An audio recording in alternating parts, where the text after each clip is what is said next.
Good evening student. Last class में मैंने diffusion को एक्सप्लेन किया था और साथ ही आपको बताया था कि डिफ्यूजन से ही ये क्लियर होता है कि टेम्परेचर का इफ़ेक्ट किसी भी पार्टिकल्स के काइनेटिक एनर्जी पर पड़ता है, क्योंकि आप जानते हैं कि काइनेटिक एनर्जी में पार्टिकल्स जो होते हैं किसी भी मैटर का, अगर उसमें काइनेटिक एनर्जी उस पार्टिकल्स में मैक्सिमम होगा तो वो पार्टिकल्स इजीली मूव करेंगे। और मूवमेंट को ही आप बोलते हो, पार्टिकल्स का मूवमेंट जो होता है उसी को तो हम डिफ्यूजन कहते हैं। अगर देखा जाए तो हाई कंसंट्रेशन से लो कंसंट्रेशन जो मूवमेंट होती है पार्टिकल्स की, उसी को हम कहते हैं डिफ्यूजन। अब बात हम लोग करते हैं कि पार्टिकल्स के मूवमेंट में टेम्परेचर का क्या इफ़ेक्ट है। तो पहले हम लोग इसमें टेम्परेचर के दो यूनिट है जिससे हम टेम्परेचर को मेजर करते हैं, उस यूनिट के बारे में थोड़ा सा डिस्कशन कर लें। आप डेली लाइफ में टेम्परेचर को मेज़र करने का जिस यूनिट का यूज करते हैं उस यूनिट को आप बोलते हो सेल्सियस। तो सेल्सियस क्या है? तो it is a unit, it is an unit for measuring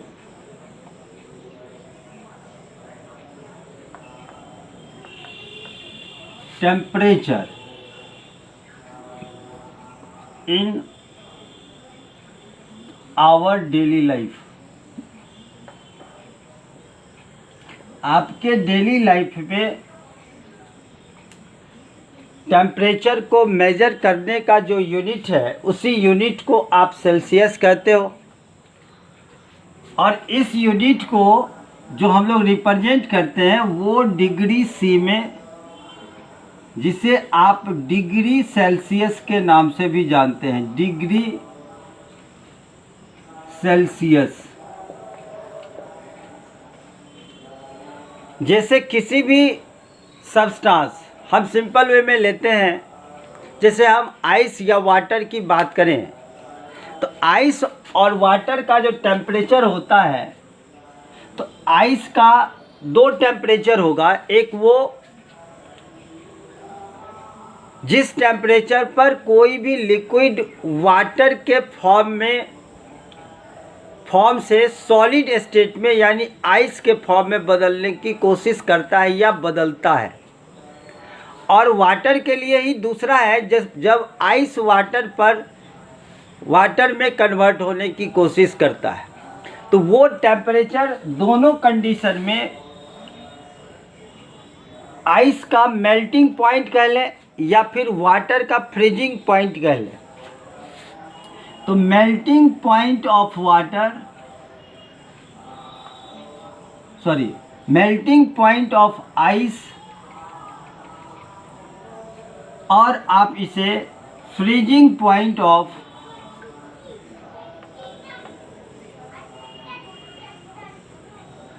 water, ये दोनों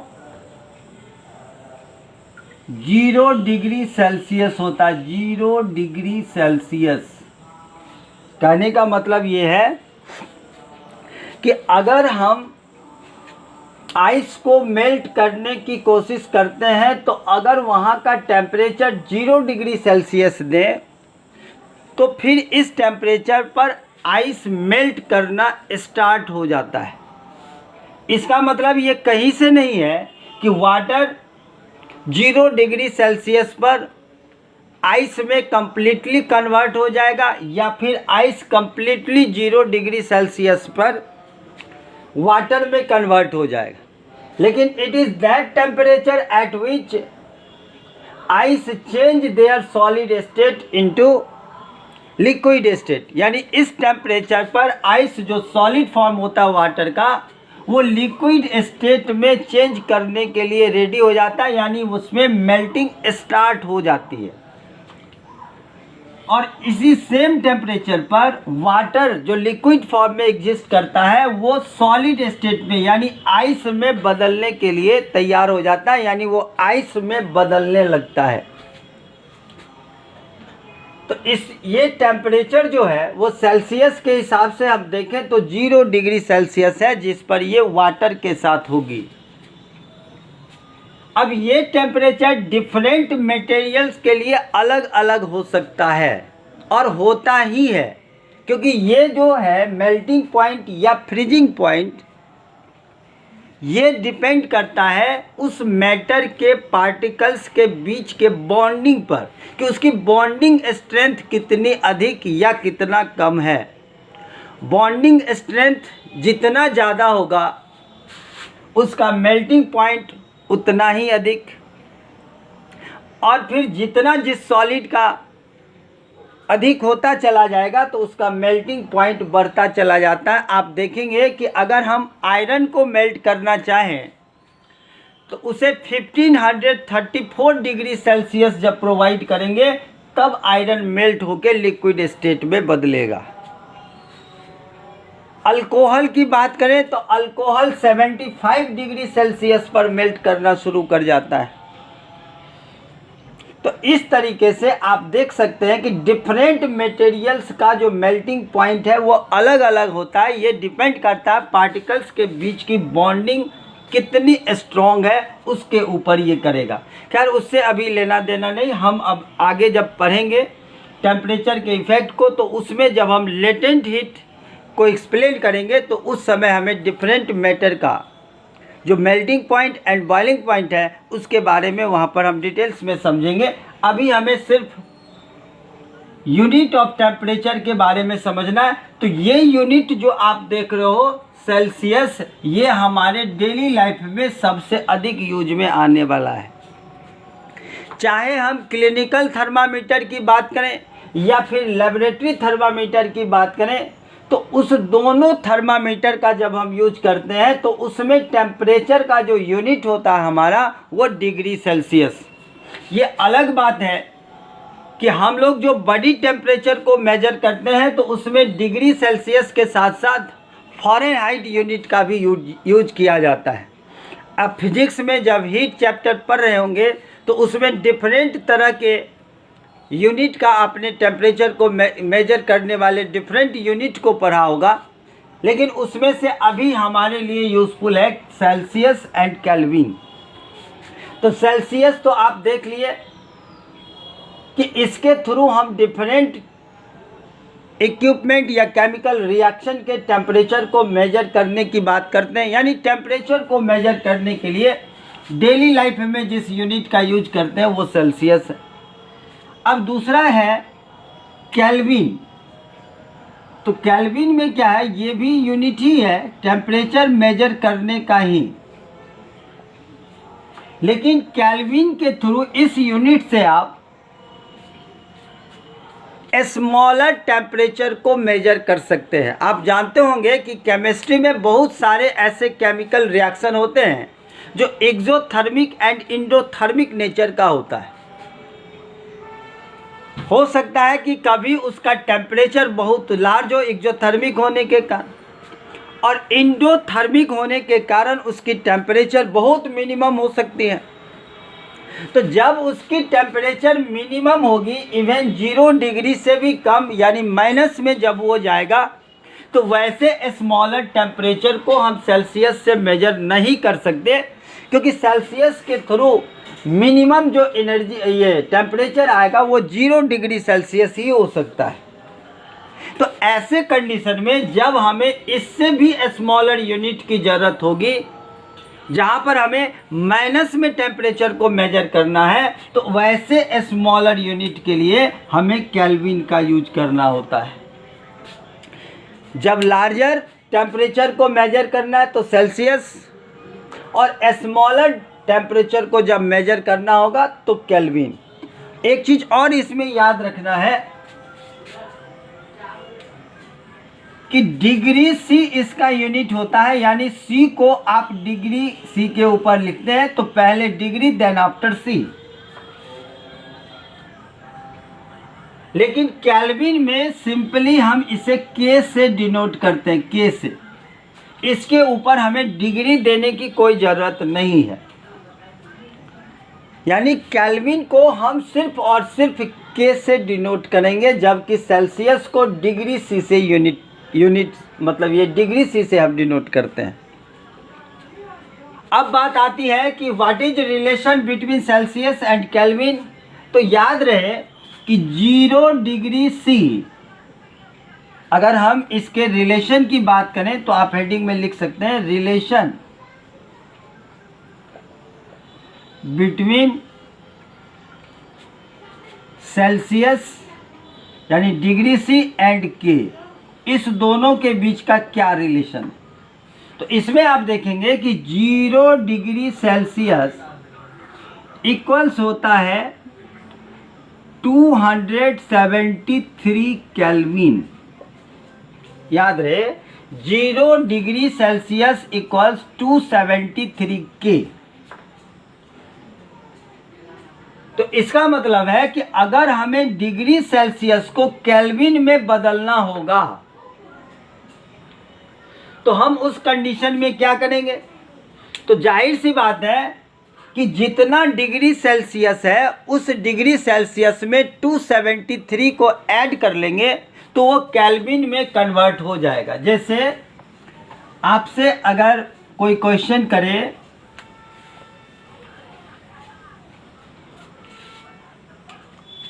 ये क्वेश्चन है convert 27 degree C into Kelvin. अगर आपको ये कोई पूछता है क्वेश्चन तो आप इसको कैसे करेंगे। तो आपको पता है 0 डिग्री सी इक्वल्स 273 केल्विन।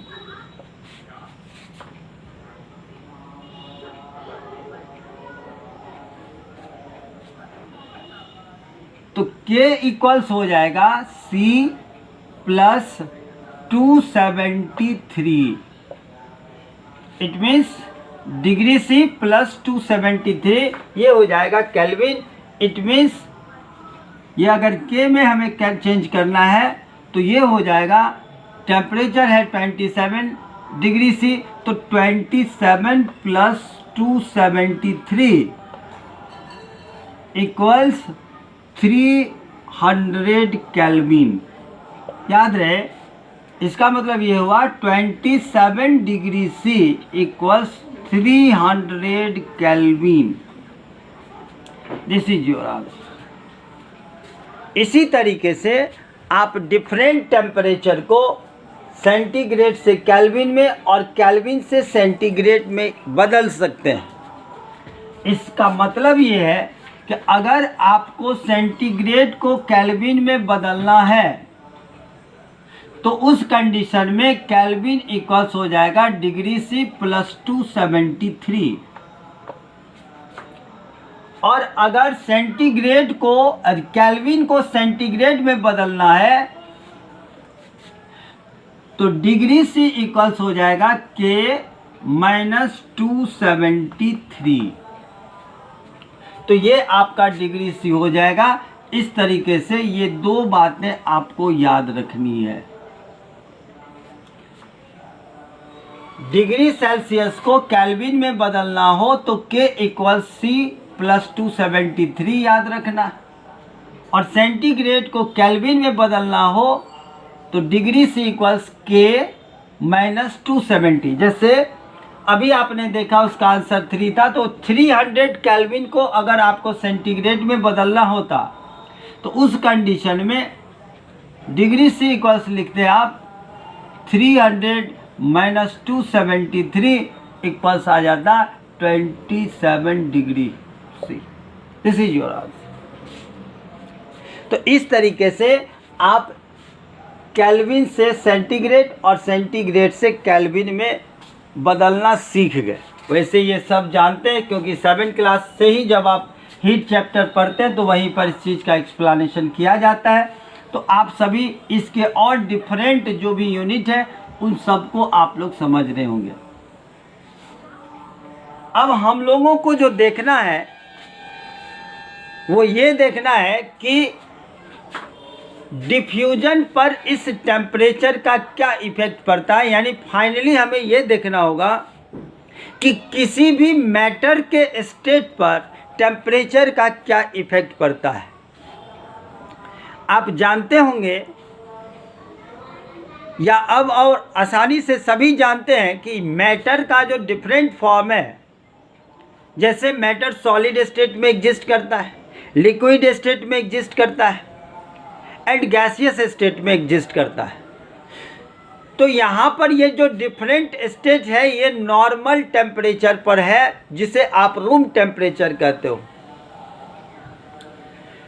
तो नॉर्मल टेम्परेचर पर मैटर का जो भी फॉर्म है मैटर का, उस फॉर्म को यानी उस स्टेट को आप दूसरे स्टेट में कन्वर्ट कर सकते हैं।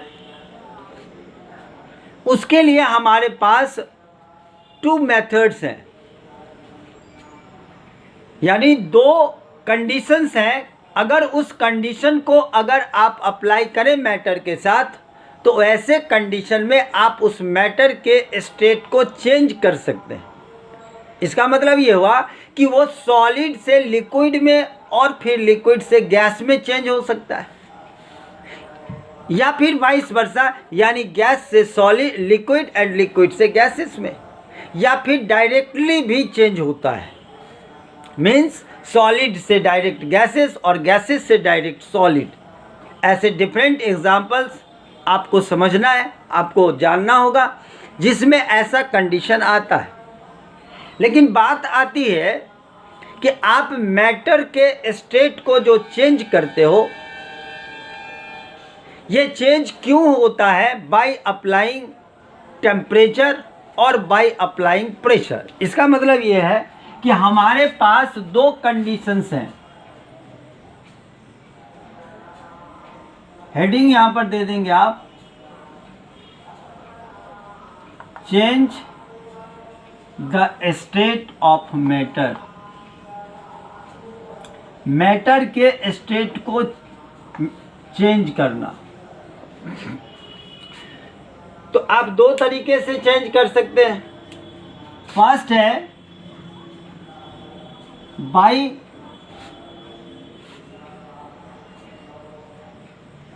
Applying temperature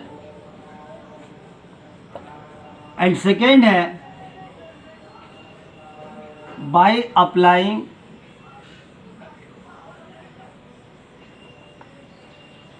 pressure. ये 2 ही कंडीशंस हैं जिससे आप किसी भी मैटर के स्टेट को चेंज कर सकते हैं।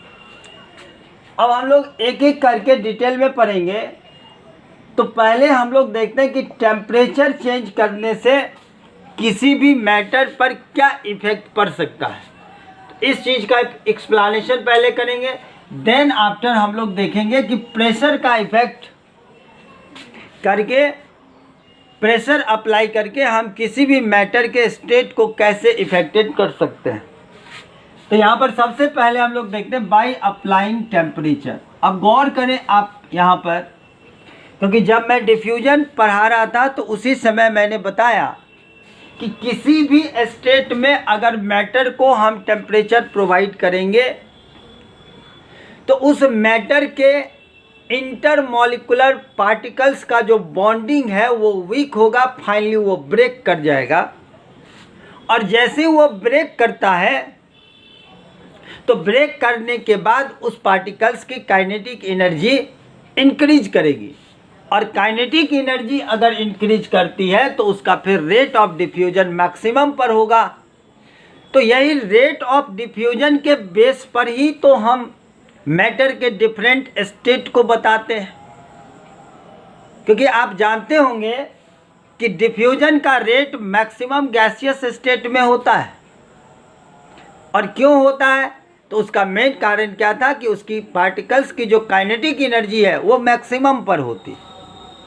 उससे कम काइनेटिक एनर्जी होगी लिक्विड की तो उसमें फ्लो होता है, लेकिन उतना फास्टली नहीं जितना गैसेस का हो। और सॉलिड में देखें तो इंट्रामॉलिक्यूलर फोर्स इतना ज़्यादा स्ट्रॉन्ग होता है कि उसके पार्टिकल्स अपने पोजीशन से डिस्प्लेस भी नहीं हो पाते, जिसके कारण उसके मॉलिक्यूल्स मूव ही नहीं करते, उसमें लीस्ट डिफ्यूजन होता है। इसीलिए वो सॉलिड है, क्योंकि वो टाइटली पैक्ड है, उसके पार्टिकल्स एक दूसरे से कंपैक्ट होते हैं, तो फाइनली उसमें मूवमेंट नहीं होती। That's why they retain their shape. जबकि लिक्विड में शेप रिटेंशन होता है बट पार्टिकल्स का मूवमेंट होता है, जबकि गैसेस में ना तो शेप ना ही वॉल्यूम, कुछ भी उसका स्टेबल नहीं है। क्यों? तो उसके पार्टिकल्स की काइनेटिक एनर्जी इतनी अधिक होती कि वो कहीं पर एक जगह स्थिर हो ही नहीं सकता, स्टेबल हो ही नहीं सकता है। यही रीजन होता है। तो यहाँ पर भी आपको देखना है कि क्या क्या कंडीशंस इसमें आ सकती है, जिसके बेस पर आप कह सकें कि टेम्परेचर को अप्लाई करेंगे तो क्या सब होगा। तो सबसे पहले आप ये देखें, फर्स्ट केस में यहाँ पर आपको समझना होगा मेल्टिंग। What is melting? अब बात आती है मेल्टिंग क्या है। मेल्टिंग का मतलब है कि जब कोई स्टेबल स्टेट कौन सा है? सॉलिड का स्टेबल होता है। तो सॉलिड स्टेट से जब कोई मैटर का फॉर्म लिक्विड स्टेट में चेंज करता है या करने लगता है, तो that point of temperature is known as melting point, but that process और that phenomenon is known as melting. Melting का मतलब हुआ कि सॉलिड स्टेट से कोई भी मैटर अगर लिक्विड स्टेट में चेंज कर रहा है तो that process is known as melting. इसको डिफाइन कर लेंगे, it is that process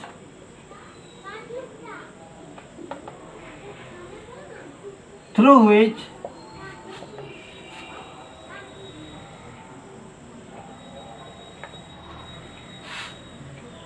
solid converted in liquid state। जब कोई सॉलिड लिक्विड स्टेट में चेंज करेगा, यानी सॉलिड स्टेट से लिक्विड स्टेट में चेंज हो जाएगा, तो that process is known as melting. तो मेल्टिंग प्रोसेस है, याद रखेंगे। जबकि मेल्टिंग पॉइंट की बात करते हैं, अगर एमपी जिसे आप मेल्टिंग पॉइंट कहते हो, तो मेल्टिंग पॉइंट का डिफिनीशन अलग हो जाएगा। मेल्टिंग पॉइंट बोलते हैं it is that point of temperature at which any solid start to convert in liquid state. तो उस पॉइंट ऑफ टेम्परेचर को आप बोलते हैं मेल्टिंग पॉइंट। तो यहाँ पर याद रखेंगे, it is that point of temperature, it is that point of temperature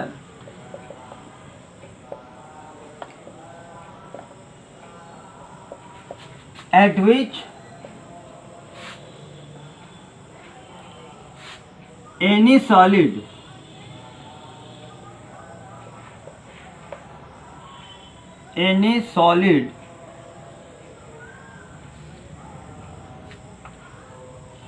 start to change in liquid state। Start करता है इस पॉइंट से। जैसे मैंने कहा था अभी कि आइस का मेल्टिंग पॉइंट 0 डिग्री सेल्सियस था। इसका मतलब ये कहीं से नहीं है कि 0 डिग्री सेल्सियस पर आइस कंप्लीटली लिक्विड में कन्वर्ट हो जाएगा, लेकिन अगर हम आइस को 0 डिग्री सेल्सियस पर ले जाएं तो वहाँ से वो मेल्ट करना स्टार्ट हो जाएगा। इट मीन्स उसका जो सॉलिड स्टेट है वाटर का, वो लिक्विड स्टेट में चेंज होना शुरू हो जाएगा। उस पॉइंट ऑफ टेम्परेचर को आप मेल्टिंग पॉइंट कहते हैं। याद है, it is a point of temperature but melting is a process. यही डिफरेंसेस आएगा डिफिनीशन में। तो हम लोग ऐसे याद रखेंगे, मेल्टिंग प्रोसेस है जिसमें सॉलिड कन्वर्ट होता है लिक्विड स्टेट में, जबकि मेल्टिंग पॉइंट ऑफ टेम्परेचर है at which any solid start to change in liquid state, यानी यहाँ पर इस टेम्परेचर को गेन करने के बाद ये लिक्विड स्टेट में बदलना शुरू हो जाता है। तो ऐसे पॉइंट को आप बोलते हो मेल्टिंग, और ये पॉइंट डिफरेंट मटेरियल के लिए अलग अलग होगी। अब बात आती है कि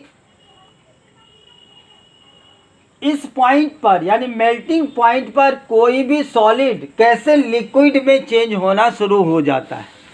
तो इसके लिए आप छोटी सी बातों पर ध्यान दें कि मैंने कहा था कि जब किसी भी सब्सटेंस में टेम्परेचर को आप इंक्रीज करेंगे तो टेम्परेचर को इंक्रीज करने से उसके बीच का जो इंट्रामॉलिक्यूलर बॉन्ड होता है वो ब्रेक होता है, टूटता है, और जब बॉन्डिंग टूटेगी तो उसका काइनेटिक एनर्जी इंक्रीज करेगा, और काइनेटिक इंक्रीज करेगा काइनेटिक एनर्जी, तो फाइनली उसका स्टेट भी चेंज हो जाएगा क्योंकि उसके मॉलिक्यूल्स अपार्ट होने लगेंगे। अब जितना टेम्परेचर आप बढ़ाते जाओ उसकी काइनेटिक एनर्जी उसी तरीके से इंक्रीज करती जाएगी और फाइनली वो सॉलिड से लिक्विड, और अगर और ज़्यादा टेम्परेचर आपने वहाँ प्रोवाइड किया तो वो लिक्विड से भी वेपर फॉर्म में कन्वर्ट हो जाएगा, यानी गैसियस स्टेट में वो आ जाएगा। इस तरीके से काइनेटिक एनर्जी पर ही डिपेंड करता है उसका स्टेट। तो काइनेटिक एनर्जी अगर मैक्सिमम होता चला जाएगा तो फाइनली वो सॉलिड से लिक्विड, एंड उससे भी अगर ज़्यादा हो गया तो वो गैसियस स्टेट में कन्वर्ट हो जाता है। तो इसी पॉइंट को आप मेल्टिंग, आपने देखा कि यहाँ पर हम हीट को अप्लाई करते हैं, अगर किसी भी सॉलिड में अगर हम हीट प्रोवाइड करेंगे तो धीरे धीरे जैसे वो मेल्टिंग पॉइंट पर आएगा, इसका मतलब है कि इस पॉइंट पर अगर वो सॉलिड स्टेट में इससे पहले था तो इस पॉइंट पर आने के बाद उसके पार्टिकल्स के बीच की बॉन्डिंग टूटने लगती है और फाइनली वो कन्वर्ट होने लगता है सॉलिड से लिक्विड में।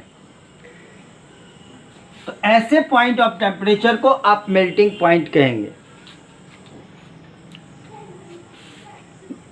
नेक्स्ट है बॉइलिंग।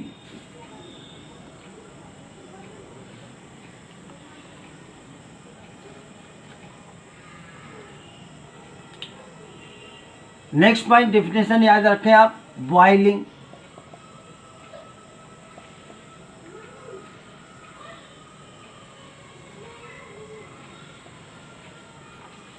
जिस तरीके से मेल्टिंग प्रोसेस था ठीक उसी तरीके से बॉइलिंग भी एक प्रोसेस है, और इस प्रोसेस में क्या होता है कि कोई भी लिक्विड गैसेस के फॉर्म में चेंज होना शुरू हो जाएगा, यानी वेपर का कंडीशन आएगा, वेपर में बदलने लगता है। तो यहाँ पर भी आप याद रखेंगे, it is that process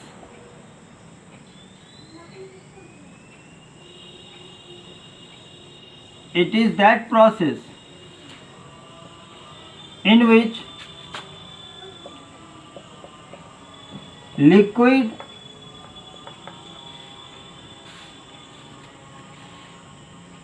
start to change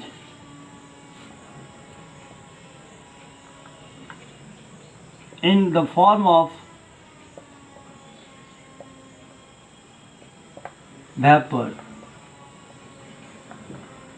vapour क्या है? गैस। तो ये गैसियस स्टेट में चेंज होना शुरू हो जाएगा। तो ऐसे प्रोसेस, इस प्रोसेस को हम कहेंगे बॉइलिंग।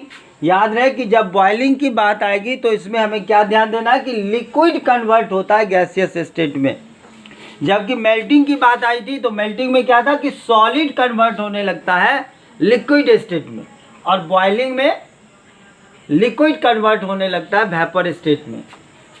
तो जिस तरीके से वहाँ पर मेल्टिंग पॉइंट आया था तो यहाँ पर ये आएगा boiling point. Boiling point, melting point में आपने देखा था कि मेल्टिंग पॉइंट क्या था? Point of temperature at which solid convert into liquid state. तो बॉइलिंग पॉइंट में क्या होगा? तो it is that point of temperature at which liquid start to change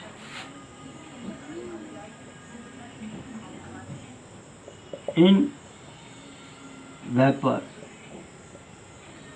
यानी यहाँ पर लिक्विड वेपर में कन्वर्ट होना शुरू हो जाएगा। तो ऐसे पॉइंट ऑफ टेम्परेचर को हम कहेंगे बॉइलिंग पॉइंट, क्योंकि इस पॉइंट पर लिक्विड का स्टेट चेंज होके गैसियस स्टेट में बदलने लगता है। तो यहाँ पर आप देख लें, अगर फिर वाटर की बात करें तो वाटर का बॉइलिंग पॉइंट 100 डिग्री सेल्सियस होता है। इसका मतलब ये है कि 100 डिग्री सेल्सियस अगर वाटर को मिल जाए, वाटर के मॉलिक्यूल्स को, तो वो बॉयल करने लगेगा, यानी वो वेपर में कन्वर्ट होने लगेगा। लेकिन याद रहे कि आप देखेंगे कि लेटेंट हीट ऑफ फ्यूजन में या लेटेंट हीट ऑफ वेपोराइजेशन में जितना मेल्टिंग पॉइंट होता है उससे अधिक टेम्परेचर हम प्रोवाइड करते हैं। तो फिर जो एक्स्ट्रा अमाउंट ऑफ टेम्परेचर हम उसके बॉइलिंग पॉइंट में या फिर मेल्टिंग पॉइंट में प्रोवाइड करते हैं, तो क्या वो टेम्परेचर मेरा वेस्ट जाता है? तो फिर इसका एक्सप्लेनेशन जब हम लेटेंट हीट के बारे में एक्सप्लेन करेंगे तब आपको समझ में आएगी, वहाँ पर करेंगे। लेकिन याद रहे कि इतने डिग्री टेम्परेचर पर, यानी इस पॉइंट ऑफ टेम्परेचर पर लिक्विड चेंज होना शुरू हो जाता है गैसियस स्टेट में। ऐसे टेम्परेचर को, इस पॉइंट ऑफ टेम्परेचर को हम कहेंगे बॉइलिंग पॉइंट। और ये जो बॉइलिंग पॉइंट है, तो बॉइलिंग पॉइंट ऑफ वाटर की अगर हम बात करें, वाटर, तो ये होता है 100 डिग्री सेल्सियस। याद रहे, जिस तरीके से मेल्टिंग पॉइंट डिफरेंट मैटर के लिए अलग अलग है, ठीक उसी तरीके से बॉइलिंग पॉइंट भी डिफरेंट लिक्विड के लिए अलग अलग होता है। वाटर का 100 डिग्री सी है तो अल्कोहल का 75 से 78 डिग्री सेल्सियस होता है। इसी तरीके से डिफरेंट सॉल्यूशंस होंगे, हर एक सॉल्यूशन का अपना अलग अलग बॉइलिंग पॉइंट होता है। इसका मतलब ये कहीं से नहीं कि अगर लिक्विड है तो सबका बॉइलिंग पॉइंट 100 डिग्री सी ही हो, ये ज़रूरी नहीं। हर एक लिक्विड का अपना अपना स्ट्रेंथ है, अपनी अपनी बॉन्डिंग है, और उस बॉन्डिंग के हिसाब से उसका अपना बॉइलिंग पॉइंट होता है। तो इस तरीके से आप मेल्टिंग और बॉइलिंग को समझ लिए। अब याद रहे कि चाहे मेल्टिंग करना हो या बॉइलिंग करना हो, तो इस दोनों कंडीशन में आपने टेम्परेचर को इंक्रीज किया है, यानी उस सिस्टम में आपने अलग से टेम्परेचर प्रोवाइड किया है। आर्टिफिशियली आपको प्रोवाइड करना होता है। तो ऐसे में आपको टेम्परेचर इनसाइड देना है ताकि उस सिस्टम का टेम्परेचर इंक्रीज हो, फाइनली उसका मॉलिक्यूल्स टूट सके। अब हमें सोचना है कि टेम्परेचर देने के बजाय अगर हम टेम्परेचर को उस सिस्टम से निकालें तो वैसे कंडीशन में क्या होगा। तो अभी आपने देखा कि टेम्परेचर जब आपने प्रोवाइड किया तो सॉलिड कन्वर्ट हो गया लिक्विड में, लिक्विड में आपने टेम्परेचर को प्रोवाइड किया तो लिक्विड कन्वर्ट हो गया गैसेस में। तो जस्ट इसका रिवर्स होगा। इसमें आपने देखा कि सॉलिड से आपने उसे लिक्विड में कन्वर्ट कर दिया और फिर लिक्विड को गैसेस में कन्वर्ट कर दिया। तो इससे तो ये क्लियर हो गया कि टेम्परेचर अगर हम प्रोवाइड करें तो हर एक मटेरियल का अपना अपना एमपी या बीपी होता है। अगर सॉलिड है तो उसका मेल्टिंग पॉइंट होगा, फिर जब वो लिक्विड में बदल जाएगा तो फिर उसका बॉइलिंग पॉइंट होगा। इसका मतलब ये हुआ कि टेम्परेचर का यूज़ करके आप मैटर के स्टेट को चेंज कर सकते हैं। तो ठीक उसी तरीके से अगर आप टेम्परेचर प्रोवाइड करके सॉलिड को लिक्विड और लिक्विड को गैस में बदल सकते हैं, तो फिर ये भी हमें सोचना चाहिए कि अगर हम सिस्टम से टेम्परेचर को निकाल लें तो फिर उस सिस्टम पर उसका क्या इफ़ेक्ट पड़ेगा। तो जाहिर सी बात है कि इसका जस्ट रिवर्स कंडीशन आएगा। अगर आप टेम्परेचर को प्रोवाइड कर रहे हैं तो सॉलिड से लिक्विड, लिक्विड से गैस, वो डिपेंड करता है उसके एमपीबीपी कि कितना टेम्परेचर आपको देना है, तो स्टेट चेंज हो रहा था। ठीक उसी तरीके से आप अगर गैसियस मॉलिक्यूल्स हैं तो आप जानते हैं कि उसमें काइनेटिक एनर्जी बहुत ज़्यादा है। तो फिर अगर उसके काइनेटिक एनर्जी को हमें रिड्यूस करना होगा तो हम उसके सिस्टम से अगर टेम्परेचर को खींच लें तो जाहिर सी बात है कि जितनी काइनेटिक एनर्जी है वो धीरे धीरे डिक्रीज करने लगेगी। तो उस गैसियस मॉलिक्यूल्स के पार्टिकल्स का काइनेटिक एनर्जी अगर डिक्रीज करने लगेगा तो आप सोच सकते हैं, एजम्पशन करें कि हम उसके काइनेटिक एनर्जी को इतना ज़्यादा डिक्रीज कर लें कि उसके मॉलिक्यूल्स फास्टली मूव नहीं करके उसका मूवमेंट स्लो होने लगेगा, तो उसकी डिफ्यूजन का रेट घटेगी। और डिफ्यूजन अगर डिक्रीज कर गया तो फाइनली वो सॉलिड से गैसेस से लिक्विड स्टेट में कन्वर्ट हो जाएगा। इसी प्रोसेस को आप बोलते हो condensation.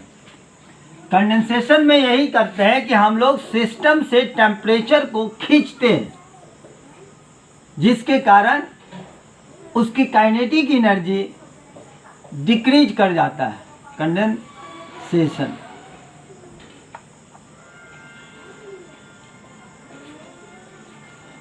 it is that process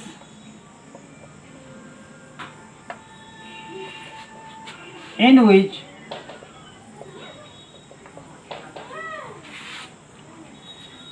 kinetic energy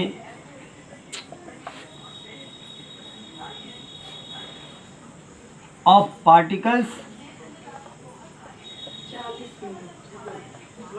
decreases by absorbing heat। अगर उस सिस्टम से आप हीट को एब्जॉर्ब कर लेते हो तो उसकी काइनेटिक एनर्जी डिक्रीज कर जाएगी, तो फाइनली उसका स्टेट चेंज हो जाएगा।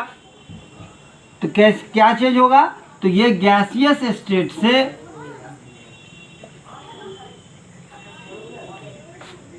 चेंज करके ये कन्वर्ट हो जाएगा लिक्विड में। तो इसी को कहते हैं, हम इस प्रोसेस को कहते हैं कंडेंसेशन। दूसरा कंडीशन और आएगा जिसको आप फ्रीजिंग बोलते हो। फ्रीजिंग में क्या होता है? तो लिक्विड फिर से कन्वर्ट हो जाएगा सॉलिड में। तो it is that process in which kinetic energy of particles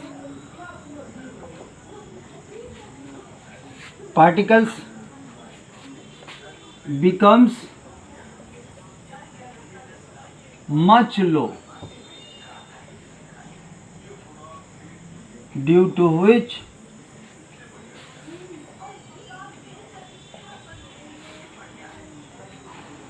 liquid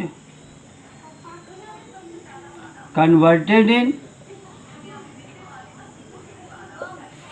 solid state। इसमें लिक्विड चेंज कर जाएगा सॉलिड स्टेट में। तो ये दोनों जैसे उसमें था melting and boiling, temperature increase करने में, तो यहाँ पर टेम्परेचर डिक्रीज करने के बाद भी दो पॉइंट आया, कंडेंसेशन एंड फ्रीजिंग।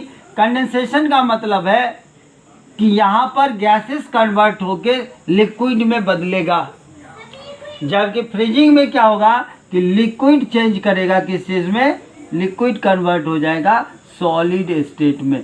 ये याद रखना है। इसका मतलब है कि टेम्परेचर इंक्रीज करके अगर हम किसी भी मैटर के स्टेट को चेंज कर सकते हैं, तो टेम्परेचर डिक्रीज करके भी हम मैटर के स्टेट को चेंज कर सकते हैं। इसका मतलब है we can change the state of matter by applying heat. यानी टेम्परेचर का अप्लाई करने से आप स्टेट ऑफ मैटर को चेंज कर सकते हो। अब इसको आप सिंपल वे में एक डायग्राम के थ्रू याद रखें, बड़ी आसानी से याद हो जाएगा। जैसे आप जानते हैं कि ये सॉलिड है, लिक्विड है, यही 3 स्टेट हम लेते हैं, ये गैसियस स्टेट। तो सॉलिड से अगर आप टेम्परेचर को बढ़ाएंगे तो प्लस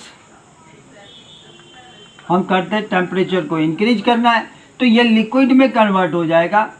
और लिक्विड में अगर आप टेम्परेचर को डिक्रीज करेंगे यानी माइनस में होगा टेम्परेचर, घटाएंगे आप तो यहाँ पर ये किस चीज़ में बदल जाएगा, सॉलिड में।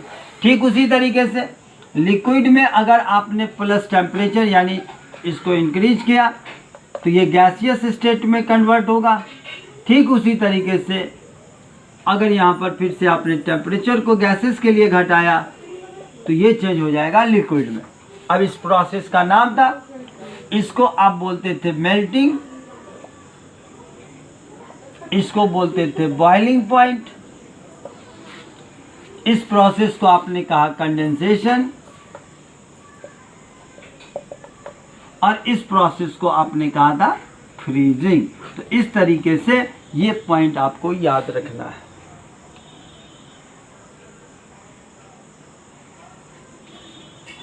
डायरेक्टली सॉलिड का कन्वर्सन भी गैसेस में होता है और गैसेस का डायरेक्टली कन्वर्सन भी सॉलिड में होगा। तो चाहे सॉलिड का कन्वर्सन गैस में हो या गैसेस का डायरेक्टली कन्वर्सन सॉलिड में हो, तो इस प्रोसेस को आप बोलते हो सब्लिमेशन। सब्लिमेशन याद रखना है, ये प्रोसेस भी सब्लिमेशन ही कहलाएगा।